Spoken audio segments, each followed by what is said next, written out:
Hi, I'm Andrew Sears, and I'm the president of City Vision College, and I'm just going to give you a brief overview of what our discipleship program study groups is about. And really the summary is that it's a Christian alternative to community college that provides revenue for ministry.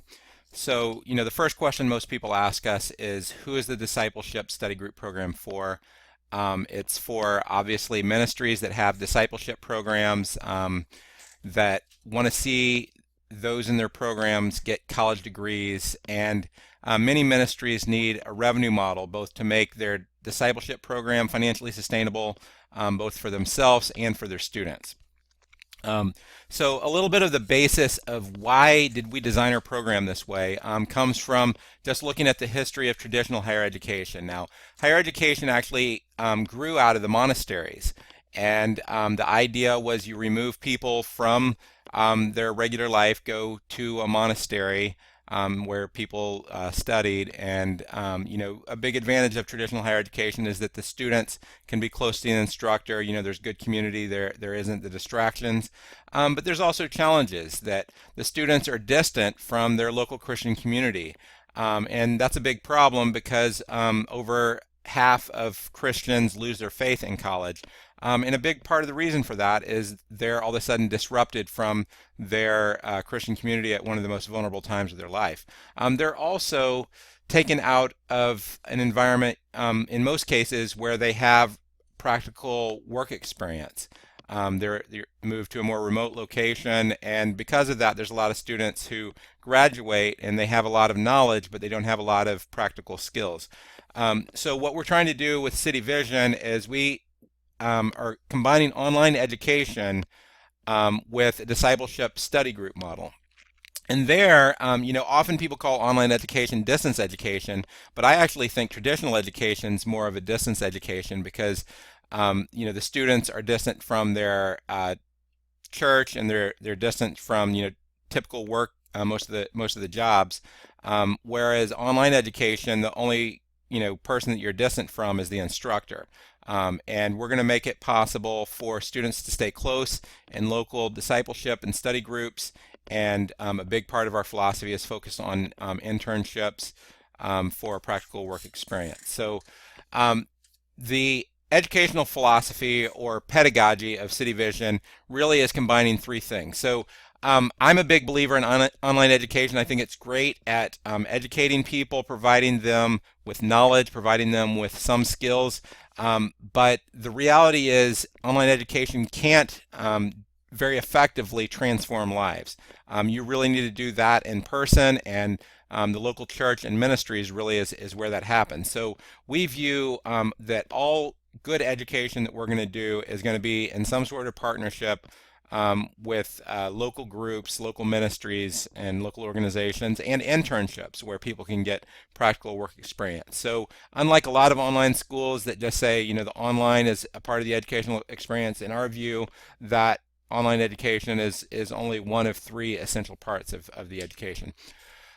So essentially what we're saying with this is that if you take the online education that City Vision provides, then you take the local discipleship that your organization, your ministry provides, we believe that that can be a better alternative to what a lot of people do for their first few years of college is they go to a local community college. And the reason why I use that as an example is a lot of ministries are actually sending people to local community colleges, and we think that it's a much better option to keep them in Christian community, both through an online Christian college and through your local discipleship program. So let me talk with you about some of the ministry partner examples that could be. So there's a lot of ministries out there, Salvation Army, rescue missions, recovery programs, ex-offender ministries, transition houses. And what these ministries do is they'll graduate people from their programs, a recovery program, and they'll often just refer them to community colleges. And again, you have the same problem that where 50% of people who go into college lose their faith. A lot of these people relapse because they're surrounded by other people who are doing drugs and other things. So we think it's much more effective to keep them in Christian community, keep them connected with could be a transition house. And just in this example, say this ministry provided 10 students, so 10 of their program graduates. So they could have a part of their discipleship fee, or it could even be a transitional housing fee that these students have to pay $1,750.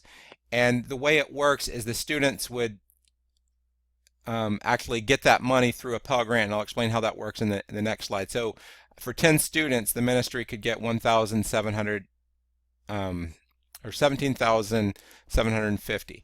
Another example is a discipleship program. This might be a part of a church.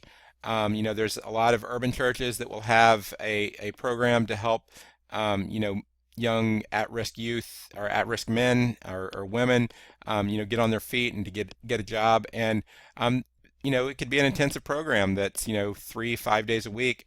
And to sustain something like that, it can be helpful to charge for it, but in many cases the student can't afford it. So this provides a mechanism. So they go to college with us at the same time while going through your discipleship program, and then they have some money left over.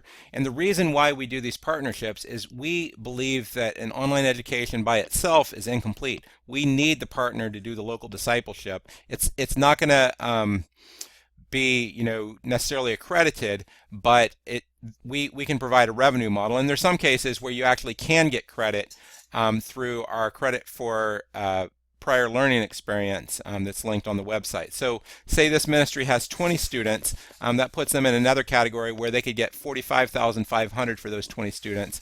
And then the third category would be a homeschool network where many moms and homeschooling dads will actually have their teenagers take college classes or CLEP out of exams while they're in high school. And in many cases, it can be good to get them together into a study group. So for a homeschool network that does that, then they could get essentially $1,000 per student per year to pay someone who's going to help run this study group. So those are the examples. How the revenue model works is it's dependent on the number of students. And I use the example of Pell Grants because we really want to focus on those who don't have access to education. I think it's the lowest 40% of income in the United States right now. Most people in the lowest 40% of income will have access to some sort of Pell Grant. And if you have 2 to 5 students, then what we're going to do is our normal tuition, $6,000. We'll cut the tuition down to $4,275. And then what that does is the student, out of their $5,775, they get $500 for books, and they'll have another $1,000. Now they can use that money for their own expenses, but if you develop a partnership with them and you can actually contract with them, you can say that you're going to provide a discipleship program where they can use that extra $1,000 to pay you for your discipleship program. Now, then if you get a lot of students, 6 to 19 will give a much bigger discount, and if you get 20 students, so it goes from down to $3,500 per year and $3,000 per year. And what that means is the amount of money that's left after they paid their Pell Grant is $1,775 to pay the discipleship fee, or $2,275 to pay the discipleship fee. So that's how you get those numbers, and you can read the web page that'll kind of describe a little more of how that works. So if you decide you want to form a discipleship study group, there's actually no contract or anything that you have to provide. You can just call us and we can answer any questions. You can call me. Then what you would do is you'd actually set up any sort of agreement or contracts with your discipleship participants to pay your discipleship fees. And the reason why we do that is there's actually state regulations, and many states won't let us contract directly with you. We first looked at this. It's contracting directly with ministry and then paying the ministries directly, but we would have to have you contract, or just it can be an agreement as the students get paid. And the way it works is we have 5 8-week terms during the year. So the students would get paid 5 times through the year, and they could give a portion of the money they're getting paid to cover your discipleship program. And then after you've set up that agreement, they can just apply for FAFSA financial aid. They can enroll and they can take courses with City Vision at the study group discount. And the big thing that we're really offering you is that study group discount. So City Vision, even with undiscounted tuition, we're one of the, I think, top 20 lowest cost Christian colleges, but with our discount, I believe that makes us what is likely the lowest cost, or one of the top 2 or 3 lowest cost tuition schools in the country. So just to tell you a little bit about City Vision College, we actually grew out of the Association of Gospel Rescue Missions in 1998. It was accredited. We're nationally accredited through the Distance Education Training Commission. It was transferred to Tech Mission, which is the parent organization of City Vision, in 2008. We provide degrees in nonprofit management, addiction studies, missions, and a master's in technology and ministry. We will be offering a business degree very soon. And the statistics, almost 80% of our students receive Pell Grants. We have about a 67% graduation rate, a cumulative 91% job placement rate, and that's because we put so much emphasis on people working in internships and nonprofits, and we've been growing at about 20% a year since 2008. So our tuition, as I mentioned, is even undiscounted, is a lot less than other schools. So if you're interested in finding out more, fill out the form on the website. You can call me and ask any questions. You can call our dean, Ken Heitland. He used to run Sprint University, and he worked for New American University. And you can find out more about the program. We'd be glad to talk about it with you. Thanks a lot.